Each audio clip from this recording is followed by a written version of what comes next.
Tov, on va commencer Bezrat Hashem. Beshem Hashem Naseh Venatzliach. Shavuot Tov. Nous allons parler de la parashat Lech Lecha, selon les enseignements qui ont été tirés et que j'ai pu prendre dans les livres du Rav Yoshua Pinto ou dans ses cours.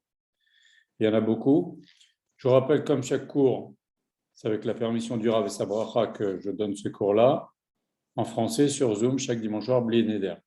Je vous demande, s'il vous plaît, de vérifier que les micros sont bien fermés pour chacun d'entre vous, car la semaine dernière, il y a eu un problème et finalement, pendant un moment donné, on ne voyait plus. Voilà.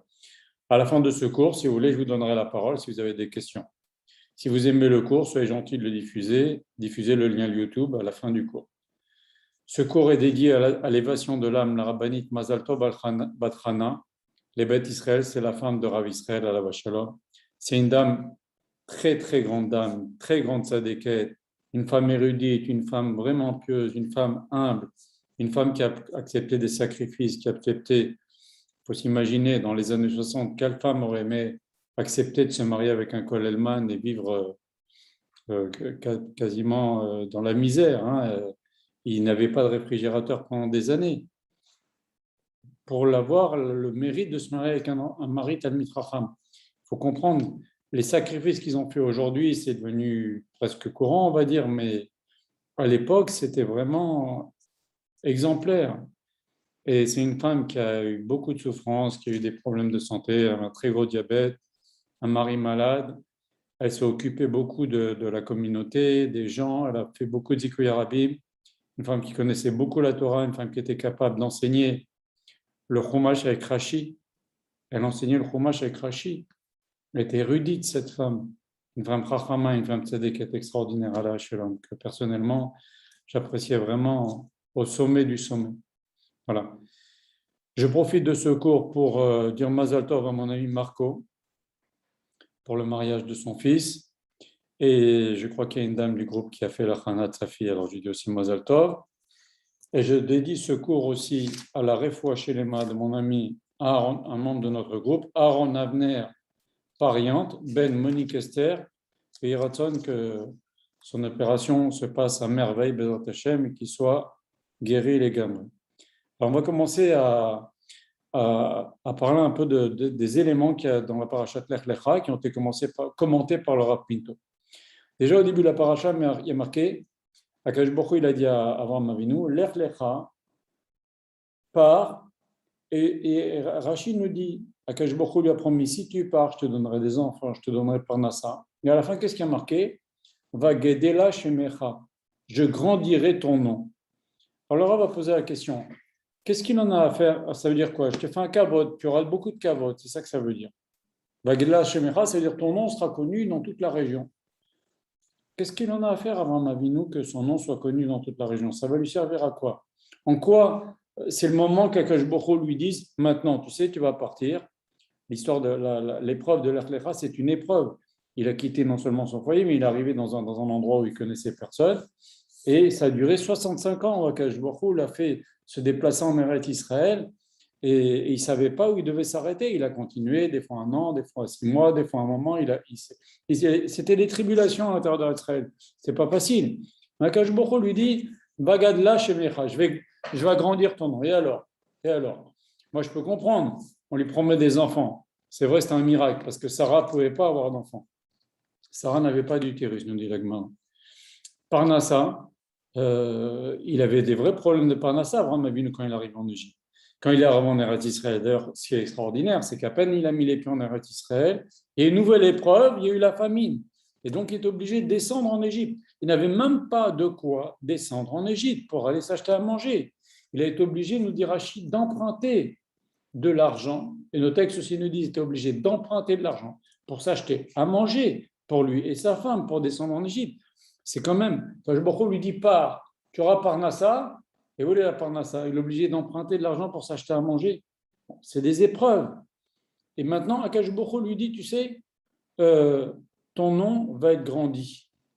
Alors, déjà, il faut savoir que quand Avraham Avinu est remonté d'Égypte, il est remonté avec plein de richesses, nous dit le texte.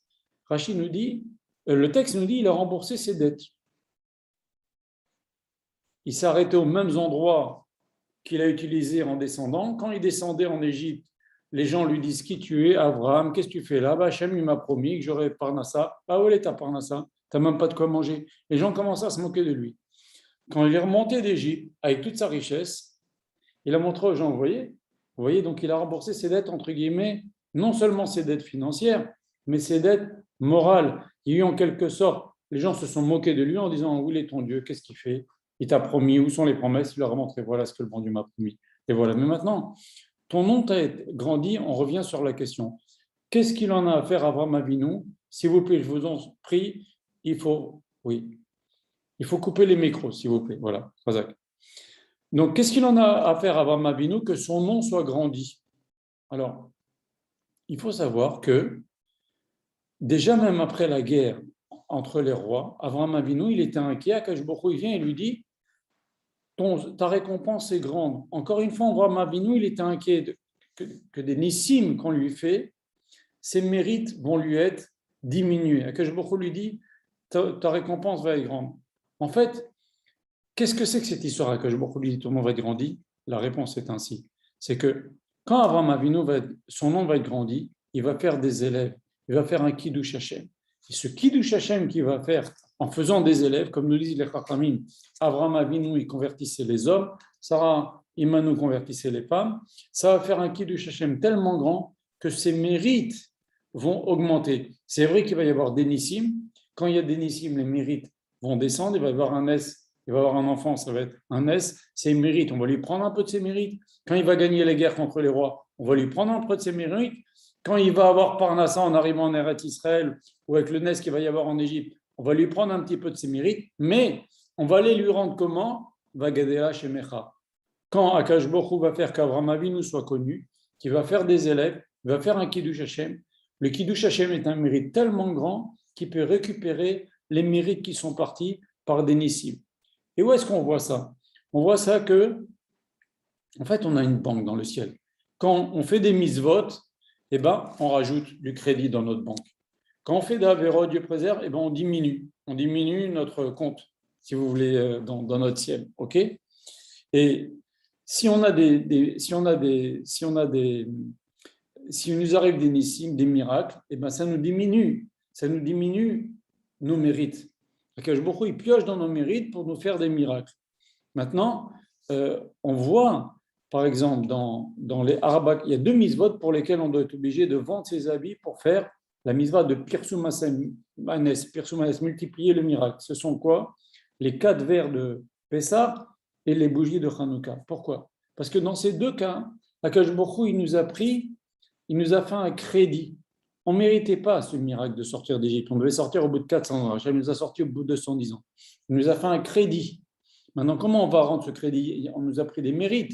Comment on va rendre ce crédit? En faisant un Kiddush Hashem. Et comment on va faire un Kiddush Hashem? En faisant la multiplication du miracle, le Pirsum Manes. On va être obligé d'acheter l'herbe à Kosot, même s'il faut vendre ses habits. Pareil pour les bougies de Hanouka. On n'est pas censé gagner la guerre contre les Grecs. Ils étaient 10 fois plus grands que nous, et ça, je l'ai déjà dit.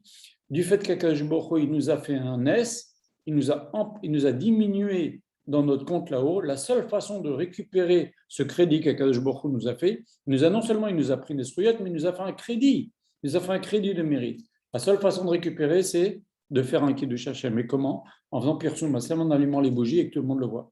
C'est comme ça que ça fonctionne. Voilà. C'est pour ça qu'Hachem a dit à Abraham Avinu, ne t'inquiète pas. Vagadela Shemecha. Tous les miracles que tu vas avoir, ne t'inquiète pas. Comme je vais faire connaître ton nom, tu vas faire beaucoup d'élèves, tu vas faire un Kiddush Hashem et tu vas récupérer tous les mérites que je vais prendre pour faire ces miracles-là. Voilà ce que le Rav a dit à ce sujet-là.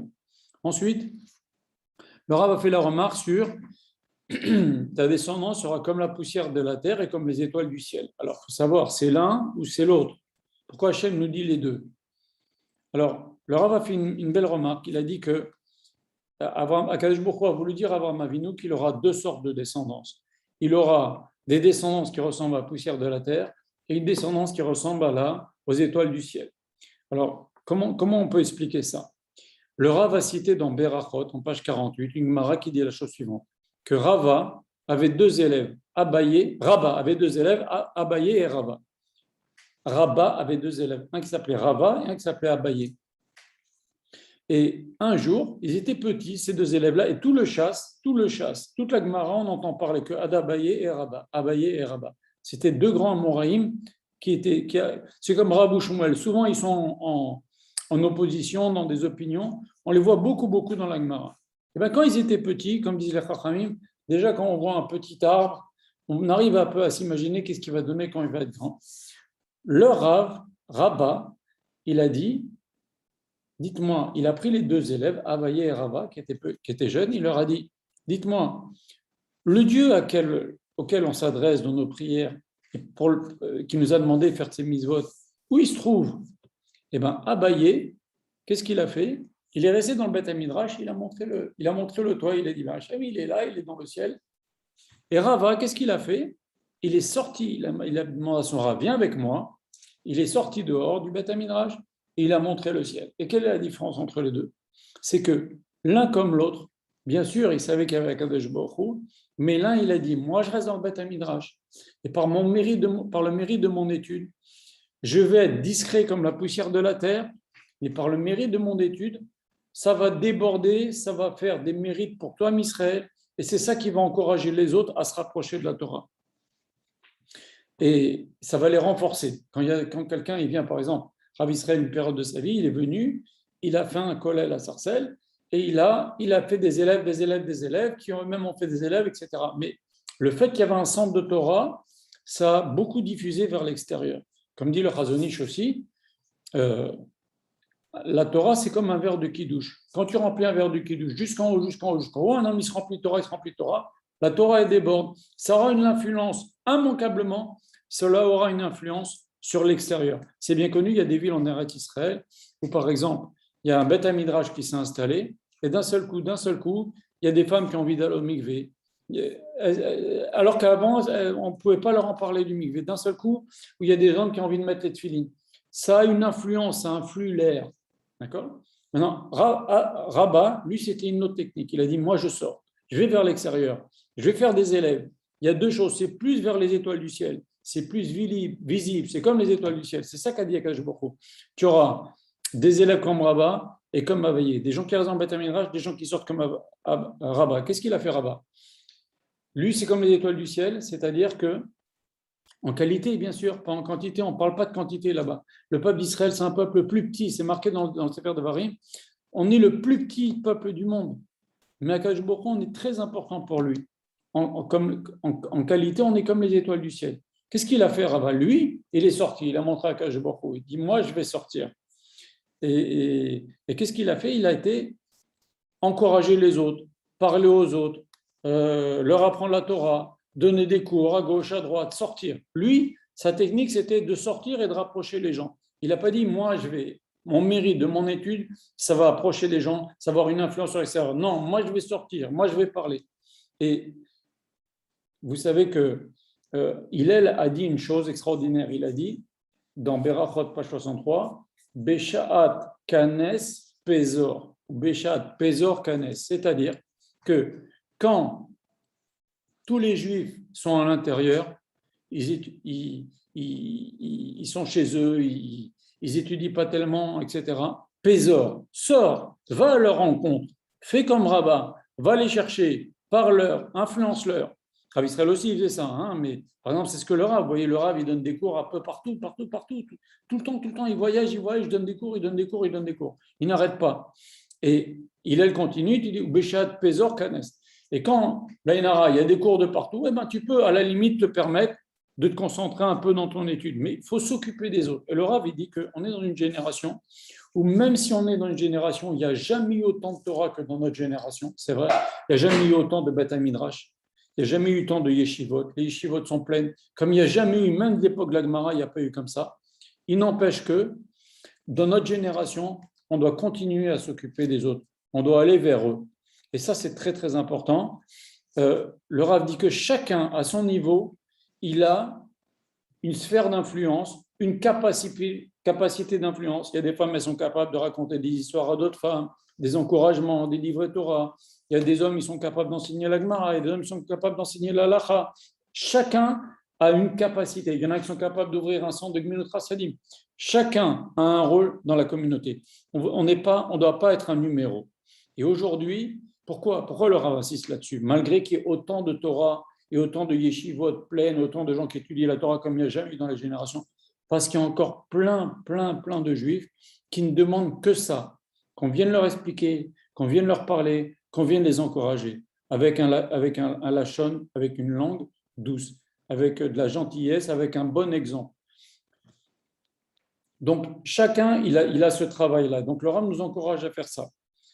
Et donc, c'est ce que a dit Akadosh Baruch Hu à Abraham Avinu. Il lui a dit, ta descendance sera comme la poussière de la terre, comme Abaye, il reste à la yeshiva, il est discret, mais son srout influe quand même immanquablement sur l'extérieur, ou comme Rava, qui sort, comme les étoiles du ciel, qui sort et qui encourage. D'ailleurs, on a une phrase extraordinaire dans le Tanakh qui dit Omar Zike Arabim Kekochavim Lolam Vaet. Une phrase dans le Tanakh qui dit ceux qui encouragent les autres à faire la Torah et les mitzvot, Machazik Arabim, ils renforcent les autres, ils renforcent la communauté. Kekochavim Lolam Vaet, ils seront comme des étoiles pour l'éternité. C'est exactement ce que dit le Rav, ce verset-là. C'est-à-dire, celui qui encourage les autres, c'est comme une étoile. Et ça, pour l'éternité, c'est-à-dire le mérite de celui qui encourage les autres, pour Akadosh Baruch Hu, c'est très important. Et même si c'est difficile, vous savez, des fois, il y a des gens qui vont vous dire « Ah ouais, mais je ne sais pas bien parler, etc. » Rabbeinu Gershon disait la chose suivante, disait « C'est pas celui qui parle, qui sait bien parler, qui parlera aux autres. C'est à force de parler aux autres, tu vas finir par bien parler. C'est comme ça. Au début, c'est difficile, après tu vas arriver, mais il faut s'occuper. Et chacun a une responsabilité. Nos Chachamim nous disent un homme, il est juge, il est le dayan, on va dire, le responsable de sa maison. Mais s'il a une sphère d'influence dans sa communauté, et les gens l'écoutent dans la communauté, et dans la communauté, il se passe des choses pas bien, et lui, il aurait pu les empêcher en parlant, il est responsable. Et s'il est le grand rabbin de tel pays et qui fait rien, ou le grand de la génération qui fait rien, il n'ouvre pas la bouche pour dire c'est pas bien, eh bien, il est responsable. C'est pour ça que c'est toute l'histoire de Noir, on ne va pas revenir là-dessus de la semaine dernière. Donc, il est important pour chacun de ne pas se cantonner à rester dans son coin, aller parler aux autres. Chacun maintenant comme il peut. Maintenant, il y a des gens qui ne savent vraiment pas, alors qu'ils étudient la Torah, ça fera comme la poussière de la terre, ce sera discret, mais ça aura quand même de l'effet. Une autre petite nékouda que le Rav a dit, c'est que le Rav a dit, juste une petite chose, il faut savoir. Vous savez qu'il disait, le sabbat de Novardok, c'était un Rav qui vivait il y a une centaine d'années. Lui, au début, il était tranquille comme ça, il était dans son coin. Okay, et son maître Rav Salanter, qui lui-même au début disait quand un juif étudie la Torah et Vilna, il va empêcher un juif de se convertir au catholicisme à Paris. À l'époque, pour les gens qui vivaient en Lituanie, Paris, c'était la déchéance totale au niveau du judaïsme. C'est vrai, c'est pas comme aujourd'hui. Il y a beaucoup de juifs qui sont devenus, ils ont changé leur nom, ils ont transformé leur nom, ils sont devenus très français. Vous voyez, on ne sait même pas. Même Rav Israël Salanter, il est venu chez le sabbat de Novardok, il dit, dans notre génération, tu n'as pas le droit de rester dans ton coin. Tu dois aller parler, tu dois aller tourner, tu dois encourager. Un juif n'a pas le droit. Regardez Elkana. On lit l'Haftara de Rosh Hashanah. L'Haftara de Rosh Hashanah nous explique d'où Hana, elle a mérité d'avoir un fils comme Shmuel. Elle a mérité d'avoir un fils par sa tfila, mais un fils tzaddik comme Shmuel. Nos Chachamim nous disent, pourquoi on nous raconte ça à Rosh Hashanah? Dans l'Haftara de Rosh Hashanah, on nous raconte que Elkana, le mari de Hana, quand les Juifs avaient arrêté de monter au temple, à l'époque, ce n'était pas le temple, c'était le tabernacle. Il est resté dans 3 endroits différents avant d'arriver au temple, avant que Shlomo HaMelech construise le temple. Et ça a duré 200 ou 300 ans entre le moment où Yoshua est rentré en Eretz Israël et Shlomo HaMelech a construit le temple, au moins 300 ans. Donc le temple, il est resté dans 3 endroits différents. Il y a une mitzvah de monter à l'endroit où il y a, pas le temple, pardon, mais le tabernacle, là où il y avait le Ohel Moed, la tente d'assignation où on faisait les sacrifices et tout ça. Il y a une mitzvah de monter 3 fois par an, Pessah, Shavuot, Sukkot. Et les Juifs, c'était devenu une mitzvah désuète. Plus personne ne la faisait. Et qu'est-ce qu'il faisait Elkana? À chaque fois qu'il y avait les fêtes, pour rappeler aux gens qu'il fallait faire cette mitzvah-là, il prenait un chemin, on lui disait, bon, viens dormir chez nous, c'est loin encore, tu vas dormir cette nuit. Il dit, non, je dors dans la rue. Les gens voyaient, c'est un homme important, pourquoi tu dors dans la rue? Il mettait une tente dans la rue avec sa famille, etc. Il dit, moi, je fais la mitzvah de monter au temple, de monter au tabernacle. Vous devriez la faire aussi, c'est marqué dans le Chumash, il faut la faire. Et donc, à la fin, il passait dans une autre ville et en même temps, il agrégeait, des gens s'agrégeaient à lui. À la fin, quand il arrivait au temple, il avait des centaines de personnes qui l'avaient suivi. Et comme ça, chaque fois qu'il prenait un chemin différent, pour remettre cette mitzvah-là de Ali à la régel, de monter au temple au goût du jour. Akash Bokho, il a dit, tu t'occupes de mes enfants? Tu t'occupes que mes enfants reviennent et mettent cette mitzvah au goût du jour? Eh bien, moi, je vais te donner un enfant qui va éclairer les yeux de toi, Israël. Donc ça, c'est quelque chose de très, très important de s'occuper des autres. Voilà. Une autre petite chose que le Rav a dit, attendez une petite seconde, je vous en prie, je demande vraiment à chacun de couper les micros, hein. Faites attention, d'accord? Voilà, je continue. Une chose, le Rav a dit, il y a marqué dans la paracha, Vayeler Avraham Kacher Diberlo Hashem. Après qu'Hachem l'a dit, Lech Lecha part, il y a marqué qu'Avraham Avinu, il a dit, ok, j'y vais. Il est parti. Le texte nous dit, Avraham est parti. Mais qu'est-ce qu'on a besoin que la Torah nous précise ça? On n'a pas besoin. On voit très bien qu'il va arriver en Eretz Israël. Pourquoi la Torah nous dit ça? Comme Hachem lui a ordonné. Alors le Rav nous dit la chose suivante. Il nous dit que Avraham Avinu a été content de faire l'ordre d'Hachem. Il a fait avec Simcha. À aucun moment il s'est posé des questions. À aucun moment il a eu des doutes. Il était content d'accomplir la parole d'Hachem, aussi bien qu'il était content le premier jour, que le 15e jour, que le 30e jour, ou le 40e jour. Il était content de faire la parole d'Hachem. Il a fait la mitzvah de l'Ech Lecha, de venir en Israël et marcher en Eretz Israël. Et comme on dit, il nous disait Chachamim, partout il allait en Eretz Israël, ça devenait Eretz Israël. Partout où Avraham Avinu a mis ses pieds, ça devenait Eretz Israël. Donc il a fait ça avec Simcha. Maintenant, c'était une épreuve difficile qui a duré pendant 3 ans, mais quand même, il a fait tout le temps avec Simcha. Pareil, dans Baal Otra, il y a marqué que Aaron HaKohen, il a allumé comme Hachem lui a ordonné. Rashi nous dit, ça t'apprend qu'il n'a pas changé. Mais c'est évidemment qu'il n'a pas changé, Aaron. Hachem lui a dit d'allumer la menorah. Ça t'apprend qu'il n'a pas changé. Ben évidemment, il n'a pas changé. Non. Il a fait la mitzvah la 100e fois comme il a fait la première fois, avec la même simcha. Et ça, c'est pas facile. Et ben, c'est ça que nous apprend le verset. Il y a marqué que Abraham, il est partenaire d'Israël comme Hachem lui a ordonné, avec la même simcha. Il n'a jamais baissé. Et ben, qu'est-ce que ça nous apprend tout ça? Il faut savoir que des mitzvot, on ne reçoit pas de récompense sur terre. Il n'y a pas quelque chose de matériel qui peut être équivalent à la récompense d'une mitzvah. C'est pour ça que les Chachamim disent les mitzvot, elles sont pour en haut. Le dernier verset de Parashat Va'etchanan, il y a marqué les mitzvot, on est sur terre pour faire les mitzvot. Et Rashi nous dit, nos Chachamim nous disent, on machar les kabel sachar. Dans l'autre monde, on reçoit la récompense. La récompense des mitzvot n'est pas dans ce monde. Mais, regardez, il y a une histoire bien connue à Mir. Les Juifs, ils étaient à Mir en Chine ou à Shanghai, ils étaient pendant la guerre, ils avaient vraiment des problèmes, les Yeshivas de Mir étaient là-bas à Shanghai, ils étaient coincés, ils avaient vraiment des problèmes, même pour manger. Et un élève a dit à son Rosh Yeshiva, il lui dit, est-ce que je peux dire à Kadosh Baruch Hu, prends-moi le mérite d'un jour de mise de tefilin et donne-nous à manger. Son Rav lui a dit, c'est comme si tu allais chez le boulanger pour acheter une baguette et tu les payais avec un billet de 500 euros ou 500 dollars à l'époque, ou 500 yens, je ne sais pas, vous comprenez? Tu ne peux pas, c'est inacceptable, c'est complètement, ça ne va pas. La récompense, le cœur de la récompense est en haut. Il y a quelques mitzvot, nos Chachamim nous disent, une Mishnah dans PA, dont on reçoit les fruits sur terre et la récompense, le capital là-haut. Ce sont le respect des parents, faire du chesed, recevoir des invités, aller à la synagogue, voir des malades.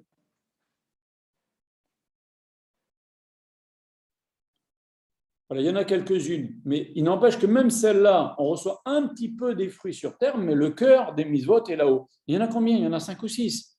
Toutes les mitzvot, on reçoit la récompense là-haut. Seulement, la simcha, la joie que l'on met en faisant les mitzvot, ça, on l'a sur terre. Et c'est ça qui est extraordinaire. Et c'est ça que vient nous apprendre ce verset.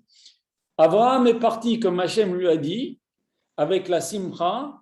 Et ça, cette récompense-là de la simcha, on l'a dans ce monde. Il y a des choses pour lesquelles, la mitzvah, c'est vrai qu'on ne reçoit pas la récompense, mais il y a des choses qui sont liées à la mitzvah qu'on le reçoit sur terre. Ce sont quoi, par exemple? On a dit la mitzvah et la ikla avut. La ikla avut, c'est faire la mitzvah avec flamme. Cette simcha qu'on a pour faire la mitzvah, ou la ikla avut qu'on a pour faire une mitzvah, ces deux choses-là, on les reçoit sur terre. La récompense de la mitzvah, on la reçoit après, mais la récompense de la joie d'avoir fait la mitzvah et de la ikla avut de l'avoir fait avec flamme, on la reçoit sur terre.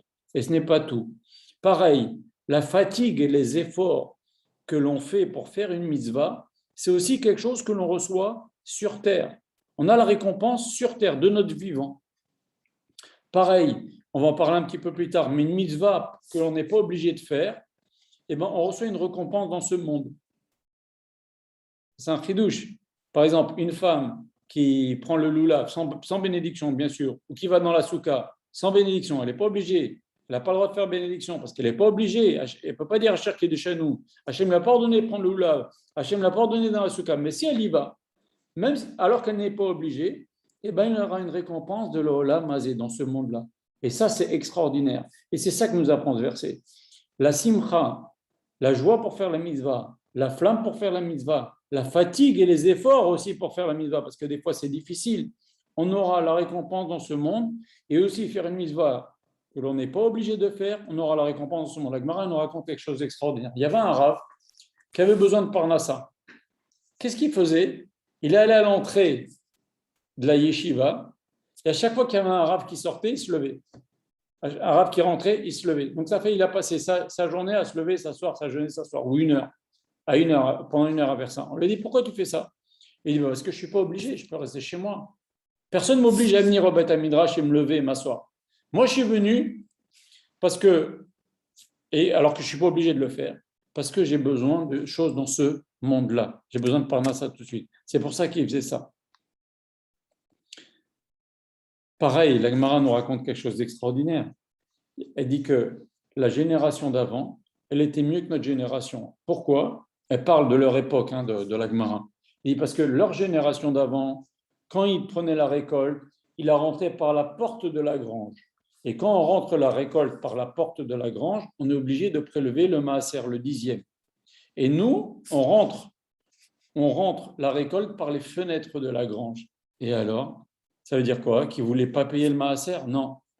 Nous, quand on rentre la récolte par les fenêtres de la grange, on n'est plus obligé de payer le maaser, parce qu'un verset, on apprend un verset que ça rentre, si ça rentre dans la grange.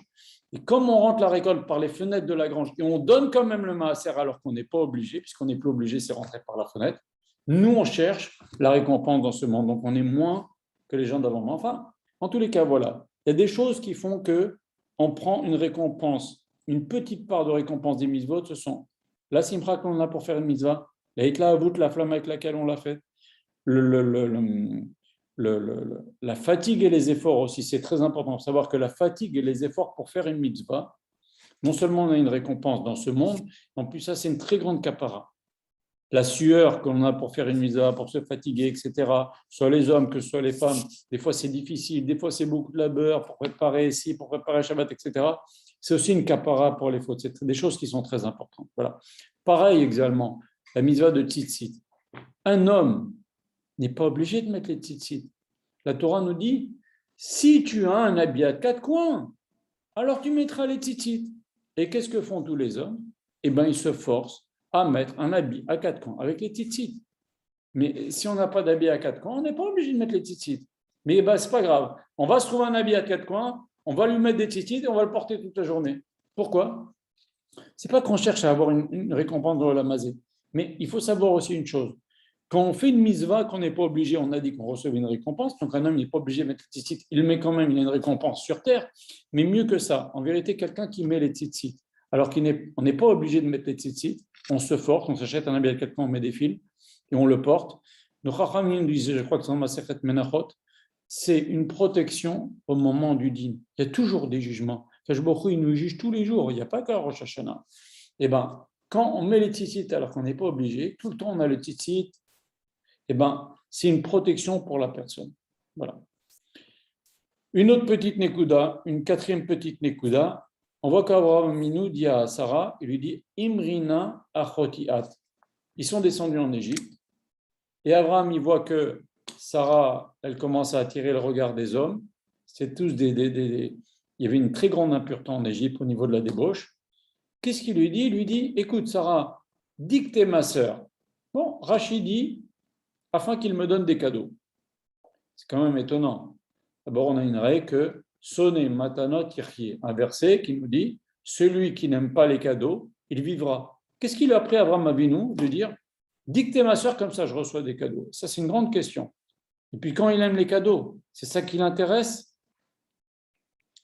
Le Ramban dit qu'Abraham Avinu a fait une très grande faute de risquer sa vie de descendre en Égypte. Il aurait dû rester en Israël, il se débrouille comme il peut, mais même s'il y a la famille, il se débrouille, mais il ne risque pas la vie de sa femme.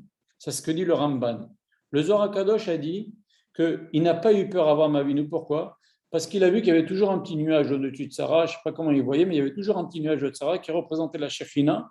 Et donc, il savait que la Shekhinah avec elle, toujours, allait la protéger. C'est ce qui s'est passé. Ça fait qu'il n'a péché Paro.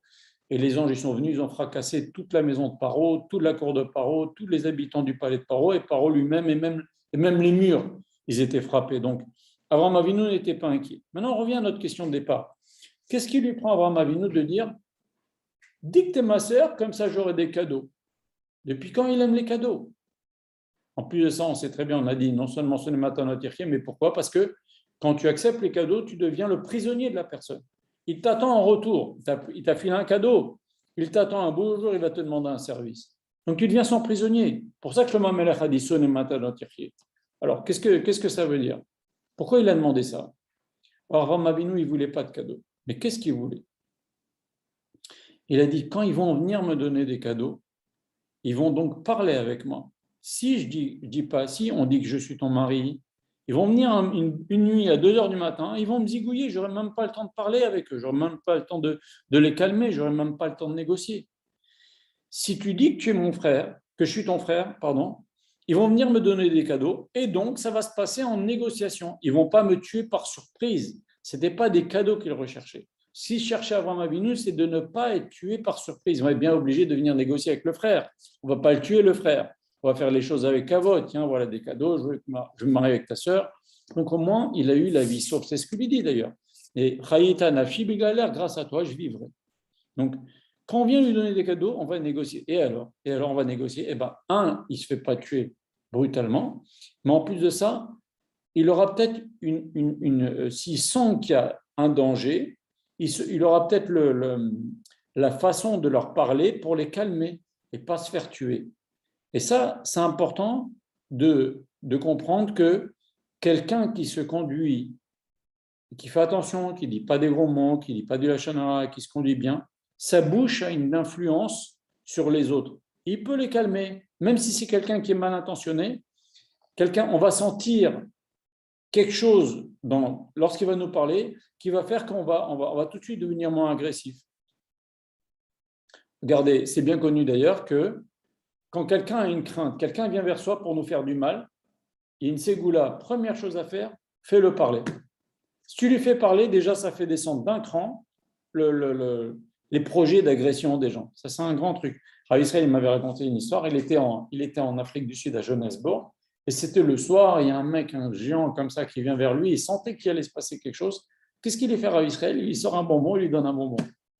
Le mec, il a pris le bonbon. Il n'avait plus envie de se bagarrer avec lui. Il n'avait plus envie de l'agresser parce qu'il prenait de l'argent pour une yeshiva, etc. Vous comprenez? Donc, la parole, ça peut calmer beaucoup les choses. C'est ce qu'il a voulu avant ma vie. Ils vont me donner des cadeaux, et moi, je vais pouvoir parler avec eux. Et ça nous rappelle une histoire dans Masechet Avodah Zarah, page 11, avec Onkelos. Onkelos, il a commencé à fréquenter les Chachamim, c'était un goy. Okay, il a commencé à fréquenter les Chachamim. Vous savez, la traduction dans le Chumash, il y a la traduction en araméen, c'est Onkelos qui l'a fait. C'était un goy, mais à la fin, il est le roi HaKodesh. Et Onkelos, il a commencé à fréquenter les Chachamim et il a commencé à avoir une petite barbe. Il a vu son oncle qui était César, il a vu qu'il changeait un petit peu. Il lui a dit, mais qu'est-ce que tu fais? Il lui dit, bon, non, j'essaie de faire du business. Tu peux me donner un conseil pour le business? Alors son oncle lui dit, écoute, moi je te donne un conseil. Prends quelque chose qui n'a pas de valeur dans un pays et amène-le dans un autre pays et tu le revendras. C'est le début de l'import-export. Et donc, il s'est rendu compte qu'il est devenu juif. Alors là, ça ne lui a pas plu. Il a convoqué, il lui a dit, qu'est-ce que tu fais? Il dit, ben voilà, moi tu m'as dit de prendre quelque chose qui n'a pas de valeur. Aujourd'hui, le judaïsme n'a pas de valeur aux yeux des Romains. Mais un beau jour, ça aura une très grande valeur dans le monde. Donc c'est pour ça que je l'ai pris maintenant. Il dit, mais t'es fou, il lui a crié. Bref, à un moment donné, à la fin, son oncle en a eu marre, il lui a dit, il a voulu le faire tuer. Donc qu'est-ce qu'il a fait? Il a envoyé des soldats pour attraper Onkelos, pour l'attraper et le tuer. Le ramener au palais, le tuer. Et les soldats sont venus, et Onkelos leur a parlé, c'est ce que je disais tout à l'heure. Il leur dit, qu'est-ce que vous voulez? Ben voilà, ton oncle nous a envoyé pour t'attraper. Il dit, mais pourquoi vous voulez m'attraper? Eh bien, parce que tu t'es converti au judaïsme. Et il leur dit, mais le judaïsme, c'est beau. Papa. Il a commencé à leur parler, il les a tous convertis au judaïsme. Alors là, l'oncle a été très, très fâché. Le Gemara nous dit qu'il a envoyé encore d'autres hommes. Et ces hommes sont venus pour l'attraper. Et la Gemara nous raconte qu'il leur a parlé et aussi il les a calmés. En parlant, il leur a dit, mais pourquoi vous voulez m'attraper? J'ai rien fait de mal, j'ai fait que la Torah et d'Hachem, et Hachem il est là, Hachem vous ne le voyez pas, mais il est là, il dirige, et il attend de nous ça et ça et ça. Ils sont tous convertis au judaïsme. À la fin, il a envoyé une troisième équipe de soldats. Il leur a dit, interdit de parler avec mon colosse. Vous l'attrapez, vous le sortez, vous l'amenez au palais de force. Ils sont venus, ils n'ont pas parlé, ils l'ont attrapé en colosse, et on dit une seconde. Il a mis la main sur la mezouza. Et ils lui ont dit, qu'est-ce que tu fais? Il leur a expliqué, ben voilà, le mezouza, c'est le nom d'Akadosh Baruch Hu qui nous protège même quand on est à l'extérieur. Il a commencé à parler, il les a convertis au judaïsme. Donc, en vérité, la parole, une personne qui tient sa bouche avec sainteté, s'il craint Hachem, il pourra changer les gens. Évidemment, il faudra pour cela qu'il ait une tenue convenable, une tenue dans le sens, une conduite convenable. C'est bien connu que vous prenez, par exemple, quelqu'un qui se conduit très, très mal, ok, mais il peut vous faire une super explication de Torah, et bien il n'arrivera pas, et Rabbi Nachman de Breslev parle de ça, quelqu'un qui se conduit mal, même si vous faites les plus beaux discours de Torah, il convaincra personne. Parce que les gens sentent si ce type-là c'est quelqu'un de droit ou si c'est quelqu'un de pas droit. Il n'aura aucune influence sur les autres. Donc il faut non seulement une bouche et une conduite sainte pour avoir une influence, mais il faut aussi faire attention à ne pas dire des gros mots, pas dire de la chanma, etc. Voilà. D'ailleurs, il y a un verset dans Eshayahu qui dit la chose suivante. Akash Baruch Hu, il dit Al tir'i tolaat Yaakov. Akash Baruch Hu nous dit ne crains pas mon petit ver de terre, Yaakov. On a appelé nous les Bnei Israël des petits vers de terre, des petits vers qu'il y a dans les meubles. Alors, ce n'est pas flatteur que Akash Baruch Hu nous appelle comme ça. En vérité, oui, c'est très flatteur. Pourquoi? Parce que les Bnei Israël, leur force est dans la bouche. Prenez un ver de terre, est-ce qu'il y a de plus faible, de plus fragile? Il peut n'importe quoi. Même un chien, il lui marche dessus, il est mort, il est écrasé. Vous comprenez, même un chat, il est mort. Il écrase un ver de terre. Seulement un ver de terre, il peut, avec sa bouche, rentrer dans la terre. Avec sa bouche, il peut rentrer à l'intérieur d'un meuble. Sa bouche est extrêmement forte. On ne la voit pas, sa bouche. Elle est invisible, mais elle est extrêmement forte. Et la bouche des Bnei Israël, c'est ça que Baruch Hu nous appelle des vers. Notre force est dans la bouche. Un juif qui prie, il peut changer Maaseh Bereshit, il peut trouver son zivoug, il peut avoir la réfoua chez les mains, il peut prier pour les autres. Il y a des choses incroyables dans la paracha. Une petite parenthèse. Sarah a donné à Avram Avinu sa servante, Agar. Et Agar est tombée enceinte tout de suite. Donc elle a été avec Abraham, elle est tombée enceinte tout de suite. Et Agar a commencé à se moquer de Sarah. Il lui dit, ah, tu es ma maîtresse, mais toi, tu as vécu marié avec Abraham pendant des dizaines et des dizaines d'années, tu n'es jamais tombée enceinte. Moi, je me suis marié avec lui la nuit de noces, il y a eu un S, il est tombé enceinte. Jamais normalement une femme tombe enceinte la nuit de noces. Elle est tombée enceinte tout de suite. Donc moi, je suis une plus grande sadéquette que toi. Elle commençait un peu à monter sur la tête de Sarah. Sarah s'est énervée, elle a mis la inara à Agar. Agar avait un petit bébé, elle l'a perdu. Et donc, elle est partie, l'ange lui a dit, reviens, tu vas avoir un enfant qui s'appelle Ishmael, etc. Mais à un moment donné, quand Sarah s'est énervée contre Agar, elle a crié contre Abraham. La Torah nous le rapporte. Dans le Sefer Torah, on va le lire ce Shabbat. Là, qu'est-ce qu'a dit Sarah à Abraham? Elle lui dit, Hamasi alai, Alecha. Hamasi Alecha. C'est-à-dire, on a vu dans la parashat Noach, Hamas, c'est le vol de force. Tu m'as volé, elle lui a dit. Sarah a dit à Abraham Abinu, tu m'as volé. Tu m'as volé. Comment elle peut parler comme ça? Pourquoi la Torah nous rapporte ça? Vous savez, quand on prend le Sefer Bereshit, il y a que 2 mitzvot dans tout le Sefer Bereshit. Il y a la Brit Mila et le ner sciatique. Jusqu'à tout le Sefer Bereshit et la première parashat Shemot, il n'y a que 2 mitzvot en tout et pour tout. Les 2 que je vous ai cités. Pourquoi la Torah nous raconte tout ça? Nos Chachamim nous disent c'est pour nous apprendre la conduite de nos avot. Nos Chachamim, dans Tana de Beliou, il y a marqué le Olam, toujours un homme, il doit se dire quand ma conduite va arriver à la conduite d'Abraham, Isaac et Yaakov. Pourquoi un juif doit dire une chose pareille? Quel juif peut prétendre que sa conduite va arriver à Abraham, Isaac et Yaakov? Personne. Personne ne pourra arriver. Mais un homme, il doit toujours se dire cette chose-là. Quand ma conduite va arriver, mes actions vont arriver aux actions d'Abraham, Isaac et Yaakov. Pourquoi? Ça va lui apporter quoi? Tant qu'il se dit ça, il est sur la bonne voie. Tant qu'un juif, il cherche, il tend à ressembler à Abraham, Isaac et Yaakov. Et c'est pour ça qu'il y a tout ce Sefer Bereshit qui nous raconte la conduite d'Abraham, Isaac et Yaakov, même si ce n'est pas pour nous apprendre des mitzvot, c'est pour nous apprendre une conduite. Tant qu'on est avec l'intention de suivre la conduite d'Abraham, Isaac et Yaakov, qu'il y a dans le Sefer Bereshit, eh ben, on apprend une conduite, on est sur la bonne voie. Et maintenant, cette histoire-là que la Torah nous raconte de Sarah qui a dit à Abraham, elle lui a dit Hamasi Alecha, tu m'as volé. Rachid nous dit pourquoi tu n'as pas prié pour avoir des enfants? Sarah a demandé à Abraham pourquoi tu n'as pas prié pour avoir des enfants? Abraham a dit j'ai prié pour avoir des enfants, la preuve j'en ai eu. Sarah lui dit mais tu m'as volé. Tu as prié pour avoir des enfants, toi. Tu n'as pas prié pour que nous ayons des enfants ensemble. Donc moi, je n'ai pas eu d'enfants parce que tu n'as pas prié pour qu'on ait des enfants ensemble. Donc tu m'as volé. C'est extraordinaire. Comment Sarah, elle parle. Sarah, elle était plus qu'Abraham Avinu. Elle lui dit, tu m'as volé. Ça veut dire une petite fila. Une petite prière pour l'autre, pour le sauver de sa détresse. Tu ne le fais pas. Entre guillemets, tu es considéré comme un voleur. Je raconte une histoire. Il y avait une dame à Sarcelles. Je ne citerai pas son nom. Elle est une terra il y a au moins 20 ans. Elle a eu la pauvre un cancer. Elle a eu 2 enfants. Et son mari s'est complètement écarté. Aujourd'hui, ses enfants, ils doivent avoir 20 ans. Elle est venue en rêve à une des dames qui était une de ses amies. Elle lui a dit, tu n'as rien fait pour mes enfants. En rêve. Et cette dame, dans le rêve, elle a dit, mais je ne peux rien faire. De toute façon, il ne m'aurait pas écouté. Ton mari, il est loin, il est parti à l'étranger avec les enfants. On ne sait même pas où ils sont. Comment tu peux me reprocher que je n'ai rien fait? Cette femme qui est Niftera il y a 20 ans, elle lui a dit en rêve, elle lui a dit, mais tu aurais pu prier pour mes enfants. Ça veut dire, on a un devoir.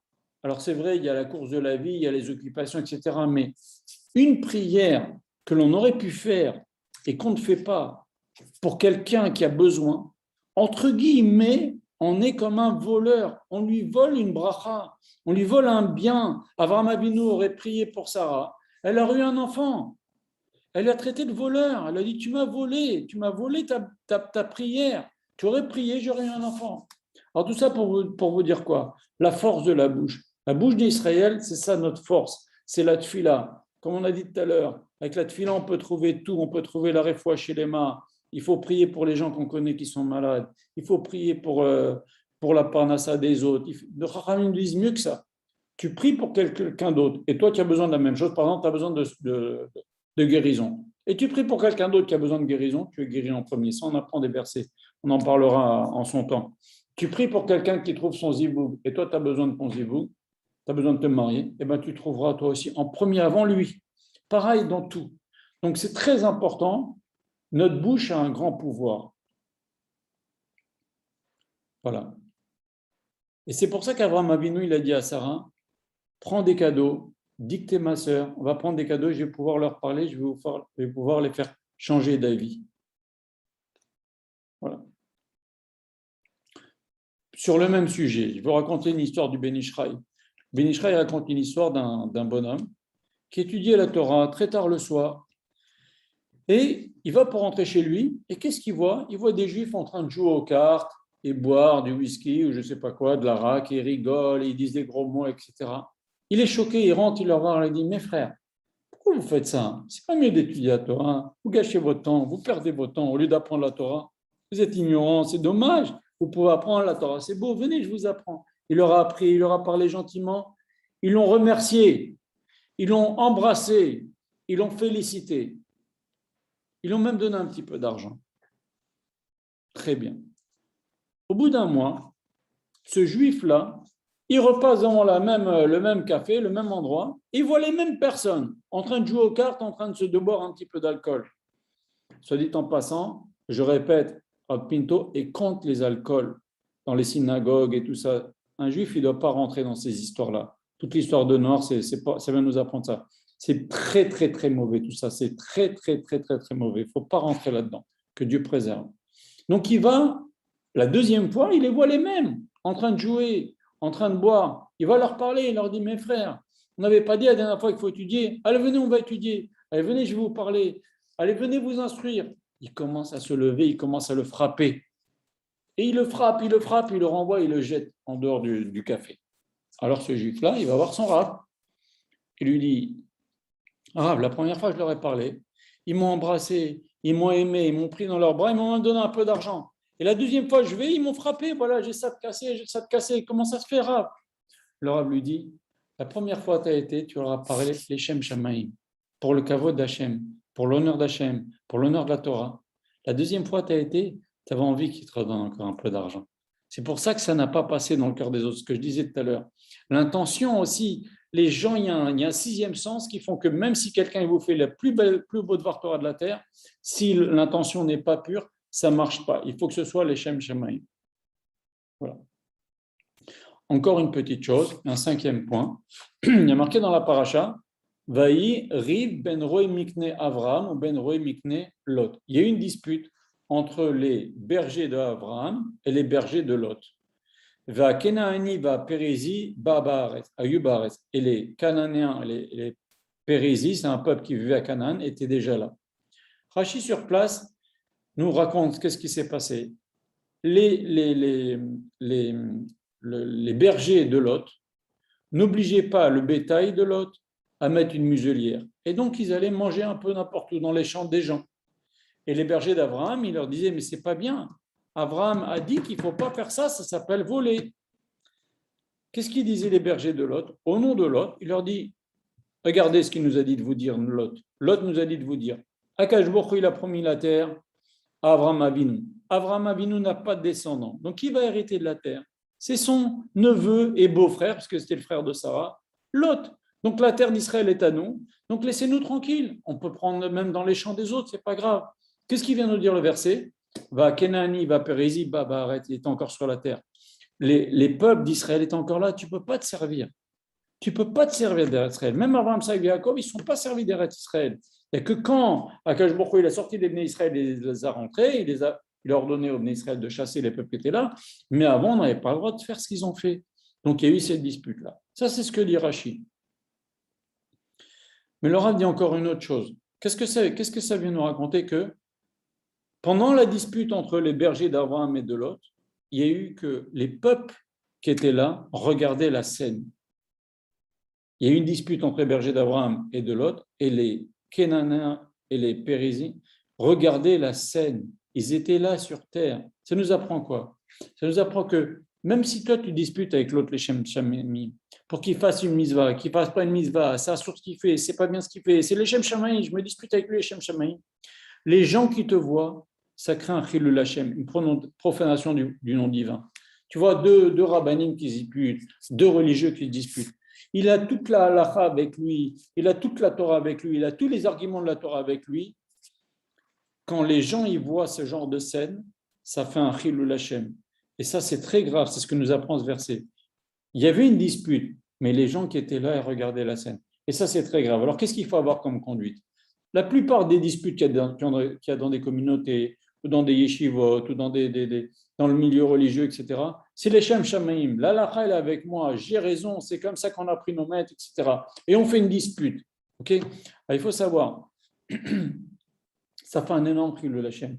Les gens pas religieux qui voient ça, ils disent, ah, bah, tu vois, les religieux, quand ils se disputent comme des chiffonniers, ils ne rentrent pas dans l'histoire, les Shem Shamaïm, l'halakha, pas l'halakha, ils ne rentrent pas là-dedans. Ça fait un chilul Hashem. Donc, la meilleure chose à faire, quand il y a un désaccord, même si tu as toute la halakha avec toi, même si tu as disputé les Shem Shamaïm, le Rav dit, par ton bon ami. Toi, tu vas à gauche, moi, je vais à droite. C'est ce qu'il a dit avant Avinu.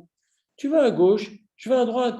Pas de dispute. Pourquoi on va disputer? On est des frères. Exactement la conduite d'Avraham Avinu, il faut prendre. Et Avraham Avinu lui-même a fait des guérims toute sa vie, il a fait des convertis toute sa vie. Voilà qu'à son propre beau-frère, à son propre neveu, il lui dit pars. Alors que tout le temps, il rapprochait les gens, son propre neveu lui dit pars. Parce qu'à un moment donné, il faut savoir se séparer s'il va nous donner une mauvaise influence. Et malgré cela, il faut savoir que Rachid nous dit qu'Avraham Avinu, tant qu'il y avait Lot en sa compagnie, Akash Baruch Hu ne lui parlait pas. Malgré cela, il ne s'est pas séparé de Lot, au prix qu'Akash Baruch Hu ne lui parle pas. Parce qu'il avait une possibilité de rapprocher son frère. C'est son frère, on ne se sépare pas de son frère. Mais quand il vient une mauvaise influence, il vient une marloquette, il lui dit écoute, regarde, on ne se dispute pas. Tu vas à la gauche, je vais à droite. Tu vas à droite, je vais à gauche. C'est ce qui est marqué dans le Sefer Torah. C'est ce qui est marqué dans le Sefer Torah. Pas de dispute. On reste mon copain, mais juste toi, tu prends un chemin, moi je prends un autre chemin, et on ne se dispute pas. Et ça, c'est la meilleure chose. Il faut savoir aussi une chose qu'a dit le Gaon de Vilna, le Rav, il cite souvent cette chose-là. Que si toi et moi on se dispute, on a un sujet de dispute, toi et moi, ok? À la fin, avec le temps, avec les années, on va finir par se réconcilier. Mais si moi je branche quelqu'un pour être de mon côté, et toi tu branches quelqu'un pour être de ton côté, moi je ne vais jamais pouvoir me réconcilier avec cette personne que tu as branchée, et toi tu ne vas jamais réussir à te réconcilier avec cette personne que tu as branchée. Pourquoi? Parce que lui, en vérité, il a été formaté, entre guillemets, je l'ai branché dans cette dispute-là, et ça ne va jamais se calmer.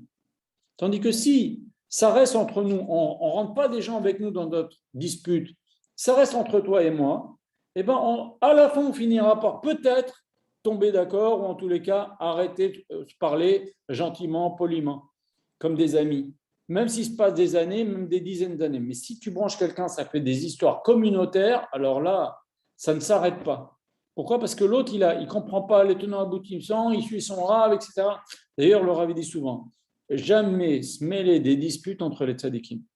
Jamais, jamais, jamais. On ne comprend pas. OK? Il ne faut pas se mêler. Pas se mêler. Il faut le laisser faire. Des fois, des choses on ne comprend pas. Il y a eu des histoires. Et ça a détruit beaucoup de choses dans Israël. Les histoires à l'époque de le pauvre Rabbi Yonatan Lefshitz qui a été soupçonné d'avoir, même le Ramchal, les deux, ils ont été soupçonnés de suivre Shabbat Ha'izvir, Chas v'Shalom. Alors, aucun rapport. Mais ça fait des guerres, ça fait des histoires, ça fait des disputes. Tout ça, ça fait beaucoup, beaucoup de mal dans Israël. Il ne faut pas rentrer là-dedans. Pas rentrer là-dedans du tout. Moi, je me rappelle une histoire, j'ai pris une très grande leçon dans ma vie. Une fois, Rav Israël, on faisait Simchat Torah, un très, très haut Simchat Torah avec Rav Israël, et on avait l'habitude de faire dans une salle. Okay? Et dans cette salle-là, d'un seul coup, les gens ont décidé qu'ils ne vont pas nous laisser faire la Simcha. Ils n'ont pas voulu. Ils voulaient, je ne sais pas ce qu'ils voulaient, mais ils ne voulaient pas. Qu'est-ce qu'il a dit Rav Israël? Alors qu'il était chez lui, c'était son minyan. C'est lui qui l'a fondé. Il a dit, on s'en va, on va faire ailleurs. Il aurait été en train de dire, mais c'est moi qui ai fondé ce minyan. C'est mon minyan. Je lui ai demandé à Israël, pourquoi vous avez dit qu'on parte? C'est votre minyan. C'est votre collègue. Pourquoi vous avez dit qu'on parte? Il m'a dit, j'ai compris que si on ne partait pas, il allait y avoir une guerre nucléaire. Donc j'ai dit, c'est pas la peine. C'est pas la peine, on s'en va. Mais ça, c'est une force.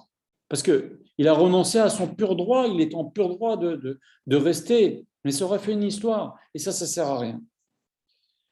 Encore une petite Nekuda que Laura a dit, la 6e. Avraham Avinu, Akash Baruch Hu lui dit, regarde, tu vas avoir une grande descendance. Qu'est-ce qu'il dit Avraham Avinu, Akash Baruch Hu? Il lui dit, En, lonatata ali, zera. Mais tu ne m'as pas donné Hachem de descendance. Veine ben beti yoreshoti. Voici que Eliezer, c'est lui qui va mériter, c'est mon principal élève. C'est lui qui va hériter tous mes biens. Tu ne m'as pas donné d'enfant. Et qu'est-ce que dit le verset suivant? Veine dvar Hachem elav lemor. Voici qu'Hachem lui a parlé brutalement. Hachem l'a coupé. Quand Avraham Avinu a dit En lonatati lezera, tu ne m'as pas donné une descendance. Hachem l'a coupé, il lui a dit Veine dvar Hachem elav lemor. Hachem l'a coupé. Pourquoi Hachem l'a coupé? Parce que il faut comprendre qu'Avraham Avinu, quand il dit tu ne m'as pas donné une descendance, il fixe les choses qu'il n'aura pas de descendance. Hachem n'a pas voulu ça. Il faut savoir qu'avec sa parole, on fixe les choses. Il a été ouvert la porte au Satan, comme on dit. Alors, je vais vous lire deux histoires extraordinaires que nous raconte la Gemara à ce sujet. Faire très attention à ce qu'on dit. Et ça, c'est ce qu'on apprend de cette paracha. Regardez ce que nous dit la Gemara. Elle nous dit quelque chose d'extraordinaire. Dans la Gemara, dans Maseret Tuvot, page 23, il y a marqué, le père de Shmuel, il a sauvé beaucoup de Bnot Israël qui avaient été fait prisonnières. Et il les a ramenées dans son village avant de les ramener chez leurs parents, ces jeunes filles. Et Shmuel, il a mis un gardien qui était avec ces jeunes filles-là, ou plusieurs personnes avec ces filles-là, comme ça personne ne vient fauter avec ces jeunes filles-là. Shmuel a dit à son père, il a dit, mais papa, elles n'ont pas fauté quand elles étaient prisonnières. Hachem les a protégées jusqu'à maintenant. Pourquoi veux-tu que maintenant qu'elles sont dans un village juif, il y a quelqu'un qui va fauter, qu'elles se mettent à fauter? Pourquoi tu veux ça? Pourquoi tu as peur de ça? Qu'est-ce qu'il a dit le père de Shmuel? Il lui a dit, si c'était ta fille, tu aurais bien voulu que je mette un chômeur, un gardien pour protéger que personne ne fasse de bêtises avec elle.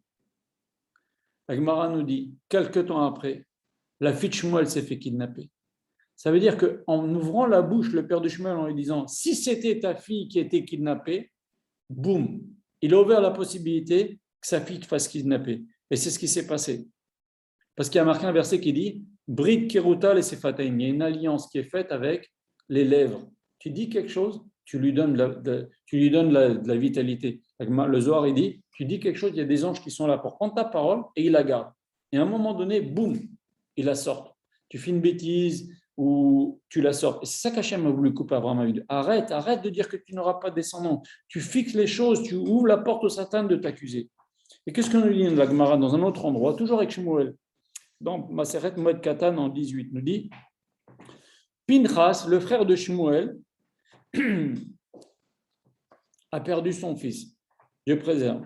Et il faisait Shiva, il faisait les 7 jours de deuil.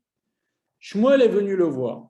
Encore Shmuel, qui est on ne peut pas imaginer la gueule de Shmuel. C'est lui qui a institué dans l'Amida, la Machinim Ba'aminimat et Tikva. C'est une des plus grandes brachot de l'Amida. C'est lui qui a institué, avec tous les secrets qu'il y a dans Shmuel, il a dit dans la Gemara, il a dit, les canaux dans le ciel, les chemins dans le ciel me sont aussi connus que les rues de ma ville. Oui, de qui on parle? Shmuel vient voir son frère, lui dit, pourquoi tu as les ongles longs?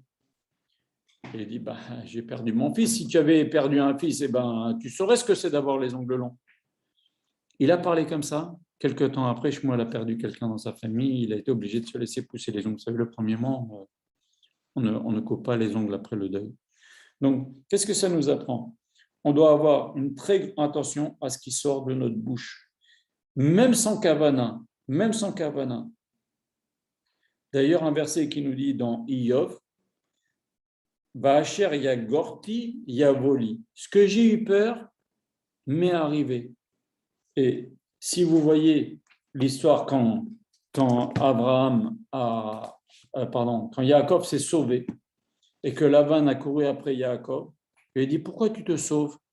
Yaakov lui dit, j'ai eu peur car j'ai dit que tu allais me prendre mes femmes et mes enfants.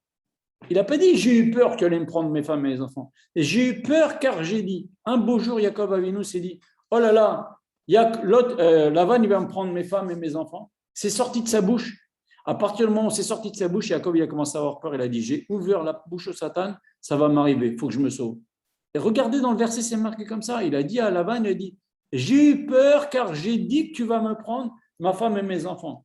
Parce qu'il a dit, c'est sorti de sa bouche, alors il risquait que ça arrive. Voilà. Je vais encore vous dire deux petites nékoudotes. Il est marqué dans la paracha, Vabechecha Baruch. Ça fait déjà 1 heure de cours, je vais être rapide. Il est marqué dans la paracha, celui qui te bénit sera béni, celui qui bénit Abraham et sa descendance sera béni, et celui qui maudit sera maudit. C'est-à-dire un juif qui maudit un autre juif, c'est un boomerang direct. D'abord, la klala, elle ne lui fait pas grand-chose à l'autre. Par contre, elle lui revient sur lui direct. Tu maudis un juif, tu te maudis toi-même en fait. Ça te revient direct. Jamais maudire un juif. Ça soi-même qu'on se fait du mal. Il ne faut jamais oublier ça. C'est ce verset dans la paracha qu'on apprend. Celui qui te maudit sera maudit. Donc attention à ça. Maintenant, qu'est-ce que nous dit le verset? Qu'est-ce que nous dit la Gemara Yebamot? Il y a marqué sur ce verset, Akadosh Baruch Hu, il a dit à Avraham Avinu, Afilu mishpachot adarot ba'adama, même les familles qui vivent sur la terre, il y a marqué, toutes les familles de la terre seront bénies par la descendance d'Abraham. Vous voyez les peuples, les pays où il y a des juifs, il y a la bracha. Les pays où il n'y a pas de juifs, il n'y a pas de bracha. Les juifs, ils sont partis de Russie, boum, c'est tombé. Les juifs, ils sont partis d'Algérie, de Tunisie, boum, c'est tombé. C'est comme ça dans le monde entier. Les juifs, les pays où il n'y a pas de juifs, c'est des pays où il n'y a pas tellement de bracha, il n'y a pas tellement de richesse. Les pays où il y a des juifs, il y a une richesse, mais pas parce qu'ils font du business seulement. Ils apportent la bracha pas à cause du verset qui a marqué dans notre paracha. Venibrechu becha, comme Adama, toutes les familles de la terre seront bénies par toi. Et c'est ce que nous dit ici la Gemara. Il nous dit comme ça, il nous dit toutes les familles de la terre sont bénies. Qu'est-ce que ça veut dire? Akadosh Baruch Hu dit avant Avinu, toutes les familles de la terre, elles seront bénies grâce à Israël. C'est ce que je viens de vous expliquer maintenant. Et il y a un autre verset qui nous dit tous les peuples de la terre seront bénis par la descendance d'Abraham. Regardez ce que dit la Gemara.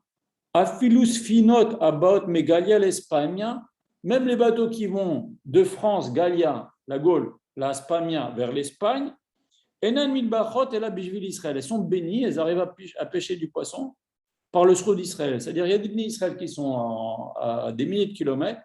Et il y a des goïms qui vivent à des milliers de kilomètres. S'ils ont la bracha, c'est par le sroud des Juifs ou parce qu'il y a des Juifs dans leur pays. Ça va très très loin, cette Gemara. Regardez ce que nous dit Rabbi Yoshua Pinto, l'ancêtre du Rav. Il nous dit la chose suivante. Il nous dit, les nés Israël, il y a marqué même les familles de la terre. Et nous, on ne fait pas des familles de la terre. Dit la Gemara, même les familles de la terre sont bénies par ta descendance. Et nous, on ne fait pas partie des familles de la terre. Regardez ce que dit le Rav. Yoshua Pinto, l'ancêtre du Rav, il nous dit, les Bnei Israël, ils font partie de la terre, mais leur kavod, c'est-à-dire leur influence, grâce à leur Torah et les mitzvot, elle va jusqu'au ciel. Par contre, les peuples du monde, ça va pas jusque-là. C'est-à-dire que quand un juif fait Torah et mitzvot, il apporte la bénédiction dans l'endroit qui l'entoure. Et c'est bien connu. Quand il y a 70 anges dans le ciel, chaque ange pour chaque nation, quand les Juifs font la Torah et les mitzvot, comment dit la Gemara? Il nous dit, David Amelech a dit, j'ai été chassé d'Eretz Israël, on a voulu me faire Avodah Zara. La Gemara a dit à David Amelech qu'on a voulu lui faire Avodah Zara. Non, David Amelech a dit non. J'ai été chassé d'Eretz Israël et tout celui qui vit en dehors d'Eretz Israël, c'est comme s'il faisait Avodah Zara. Pas vrai, c'est pas vrai. Qu'est-ce que c'est cette Gemara qui dit que tout celui qui vient en dehors d'Israël, c'est comme s'il faisait Avodah Zara? L'explication, elle est très simple. Tu vis en dehors d'Israël, l'ange qui est responsable pour le pays, par exemple pour la France, l'ange qui est responsable de la France, de toutes les mitzvot que les Juifs français font, il prend une grosse pourcentage pour les membres, les Français, de son peuple. Pareil en Angleterre, pareil aux États-Unis. Sauf en Eretz Israël. En Eretz Israël, il n'y a pas d'ange. Il y a Akadosh Baruch Hu direct qui s'occupe d'Eretz Israël. Et donc, c'est ce que nous dit le verset. Toutes les bénis de la terre, les familles de la terre seront bénies par les bénis Israël. Les bénis Israël sont là. Le peuple parmi lesquels ils vivent en bénéficie. Pourquoi? Parce que quand un juif fait Torah mitzvot, ça fait descendre une bracha à l'endroit où il se trouve. C'est ça que nous dit le verset. Et c'est ça le grand principe. Même si les bénis Israël ils vivent sur terre, ils marchent sur terre, leur influence et la hashpa, l'influence qu'ils peuvent faire venir, eh ben, elle est énorme. Et vous savez, moi je raconte une histoire. J'étais un jour dans un train et il y a un Libanais, un catholique, qui me dit la chose suivante. Sa mère, catholique, lui dit, là où il y a les Juifs, il y a la bénédiction. D'ailleurs, il y a des pays qui veulent faire revenir les Juifs, comme au Maroc par exemple. On dirait qu'ils savent. Et ce n'est pas parce qu'ils font du business ou parce que c'est des commerçants, quoi que ce soit. Ils ont remarqué, c'est quelque chose qui est factuel. Là où il y a les Juifs, il y a la bénédiction. Et c'est ce que nous dit le verset. Et je termine là-dessus. Chaque Juif doit savoir, dans chaque action qu'il fait, il apporte une bracha et un déversement sur terre, un déversement de bénédiction sur terre. Et plus nos actions sont propres, avec des bonnes intentions, ainsi notre hashpa, notre influence sur la terre sera grande. Et un juif, il doit se dire, il doit bien comprendre que le monde a été créé pour qu'on fasse Torah Mitzvot, et c'est comme ça qu'il apportera la bracha dans le monde. Et d'ailleurs, une des explications, quand Akash Baruch Hu, il a dit à Moshe Rabbeinu, je vais donner la Torah sur le mont Sinaï, et vous serez pour moi Am Kadosh ou Mamlechet Kohanim. Qu'est-ce que nous disent les Chachamim? Ça veut dire que je vais vous donner un pouvoir, vous les Juifs, vous vivez sur terre, vous avez une influence sur tout ce qui se passe dans le ciel. C'est ça, Am Kadosh ou Mamlechet Kohanim. C'est ça aussi le verset qui nous dit Venu Brechu Becha comme Mishpachat Adama. Toutes les familles de la terre seront bénies par vous. On a une influence énorme par nos mitzvot. Et c'est ça qu'Akadosh Baruch Hu a béni Avraham Avinu. Dernière petite chose, je terminerai là-dessus.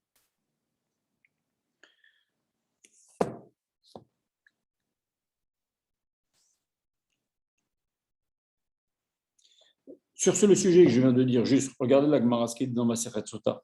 Elle dit, depuis que le temple a été détruit, le goût a été enlevé des fruits. Les fruits ont moins de goût. Et quel rapport? Quel rapport entre le temple détruit et les fruits ont moins de goût? Et justement, ça s'explique. Quand on apportait des corbanotes, c'était des fois des bikurim, c'était des fois des fruits, c'était des céréales, du pain, etc. Ça bénissait les fruits, ça bénissait les céréales, ça bénissait le bétail, ça bénissait. C'est ce que, bon, on ne va pas rentrer là-dedans. Mais on voit en tous les cas que l'action des Juifs au Beth Amikdash donnait une bracha dans le monde entier. Je termine sur une petite nekuda, ça fait déjà 1h08 de cours, je termine là-dessus. Il y a marqué que Akash Baruch Hu, à la fin de la paracha, il a donné la Brit Mila à Avraham Avinu.